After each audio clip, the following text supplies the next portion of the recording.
Absolutely phenomenal job, Matt. That was awesome. My name is Rocky Klitsky, and I'm the campus director at Globe University-Madison East, and it's my pleasure to introduce the guest speaker for this evening. Terry Barr is an award-winning reporter and news anchor throughout her career and believes strongly in giving back to her community. She currently acts as Public Relations Director of Independent Living Incorporated. Her other involvement includes the American Cancer Society, Prevent Blindness, American Heart Association, Take Back the Night, awareness about violence against women and children, and the Golden Apples Teacher Success Stories.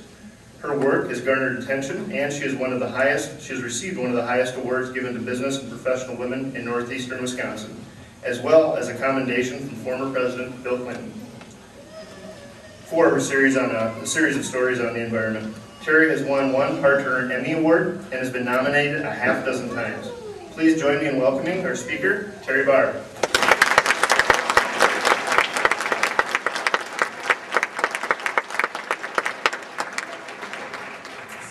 Good evening. I was shaking my head no because I didn't want to have to follow Matt. Wow. I have to say, I haven't been impressed by a speech in a really, really long time. That was really, really well done.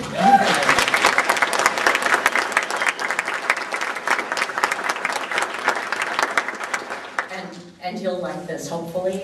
My mom went back to college. She was also a non-traditional student.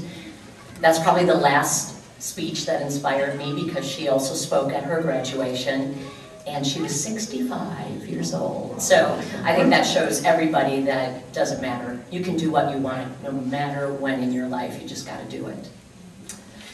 Well, I guess the first thing I do want to say to all of you is let me be the first one to say congratulations. This is a really, really big deal.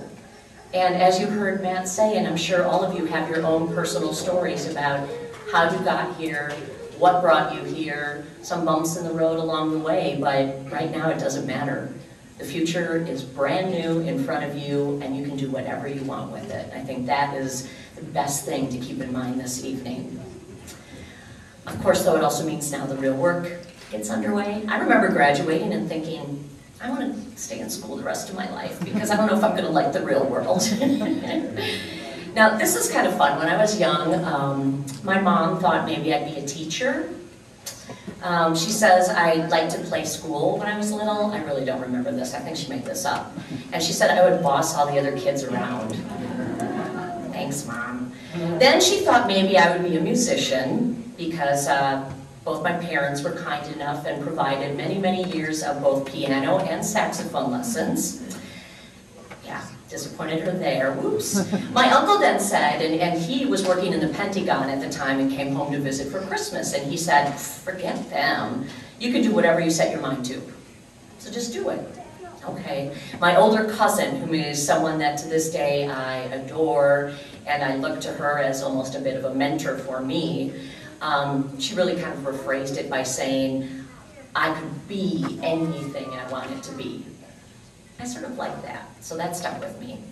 So I was the first in my family, my entire family and relation, to actually go to college. Many, many have gone since me, but isn't that odd to think to be the first in your family at a time when everyone else, I think, thought, everybody just goes to school. That's what people do. But I was the first, so I'm pretty proud of that with my family. But then my grandpa said, you don't need that. What are you doing? You're smart, you'll figure out a job.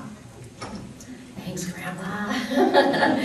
But through this whole thing, I knew already what I wanted to do. I like to call these somewhat supportive.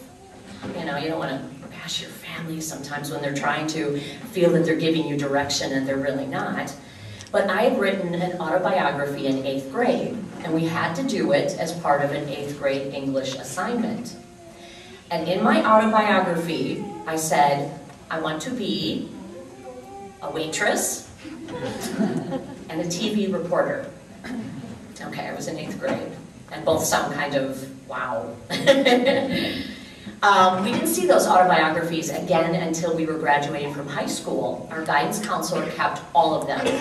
And then she met with each of us the day before graduation. And we sat down and chatted a little bit, and I remember she gave me my autobiography back, and then she said, what do you want to be, and where are you going to school? And I'd already committed to a radio, TV, film major, journalism, political science minor, and I was going to UW Oshkosh. And oh boy, this flipped everybody out, because I sort of did it, not on the sly, but when you get comments that you don't feel are very supportive, you just kind of get bullheaded and say, I'm going to do this myself and I'll show you all. So, my parents recovered, decided, okay, you can do whatever you want. You can be whatever you want. We back up what your uncle had said. And I guess what I did do then, when I went to college, I needed to make money to help pay the bills. So I waitressed for 3 of the 4 years. Okay, that got career goal 1 out of the way. I admire waitresses so incredibly, and honestly, I like to think I tip really well, because I learned, and I think I'm really lucky, I actually kept my waitressing job those 3 years. I was bad. I was really bad, and I knew I could never make a living being a waitress. So, the questions though, as I was doing that, going to school, trying to figure out what am I going to do with this degree, was everyone else was saying, what are you going to do with this? What do you do with a radio, TV, film degree? You should, oh, I know, you should go to grad school after, and then you can be a teacher, or you can do this, or you can do that. Oh my gosh, okay, well, and ladies, maybe you can relate to this. I almost made the really bad mistake, terrible personal kind of mistake, where I hooked up with a boy. He wasn't in school, wasn't school-minded, didn't care about anything beyond high school and the job he had. And there's nothing wrong with that. That's absolutely fine. But in the meantime, he wanted me to quit school. Okay, sometimes our hearts make us do kind of strange things, but in this case, I'm glad I didn't listen to my heart and I actually listened to my head. So I finished, and despite feeling really, really scared at graduation, I jumped right into the real world. I had a lot of experience. I was working at radio stations the entire time. During the summers, I was waitressing. Some days I would waitress till midnight and go home, take a nap, because I would have to be to the radio station at 2 or 3 in the morning. And I like to say now that that was amazing experience. I wouldn't trade it back for the world. I was even a few months into a job in Green Bay, still doing radio, where I knew I really wanted to do television. That was my goal. I wanted to do television news. So for a while, I would work weekdays in Green Bay at a radio job, drive to Wausau to work weekends at a TV job, 7 days a week. It paid off though. So I eventually got a full-time television job in Wausau. Great start. Stayed there about a year, turned it around, went back to Green Bay. Did the quick crawl up the ladder, became the youngest female anchor of a nighttime newscast in Green Bay ever. I can still claim that, at least many years later. I was just 24 at the time, and I was doing the 6 o'clock news, the main 6 o'clock news. And this is the part I always enjoy sort of laughing about now.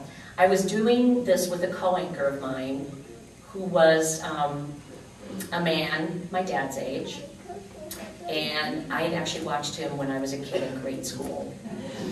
So I admired this gentleman so much, but it felt really weird to finally sit down next to him, realize, oh my gosh, I loved you when I watched you on television, now I'm sitting next to you. And to think also of the concern working with someone of a different generation, and I know this goes both ways, older and younger, is he going to say, what am I doing with her? Why do I have to help train her?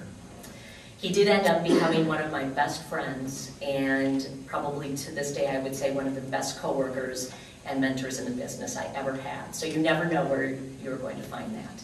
And that was a gift. That was a true gift. And then I'd like to say, actually, this is when life gets really crazy. I ended up in Green Bay still, moving up the ladder some more, anchoring 2 newscasts, and then I did 3 a day, and met my future husband there. We realized at the same time we still had these dreams of making it big. So we decided, okay, let's get married and let's get out of here. We moved to Cincinnati, where I was based out of and traveled as a national correspondent. Moved to Minneapolis for a little while, eventually interviewed for the jobs that were truly in my dream cities. I wanted to be in Chicago and New York. Those are the places, if you work in television, you used to want to go. Not so much anymore. But at that point in my career, oh my gosh, this is my dream. I'm gonna make it. You know what though, I realized on a plane, going to an interview, I didn't think I was really very happy anymore. And that was bumming me out. What made the difference? Why was I not liking this TV thing so much anymore? And moving to Chicago or New York, oh my gosh, my dream city, but would it be my dream job? And how can I find a way to have both?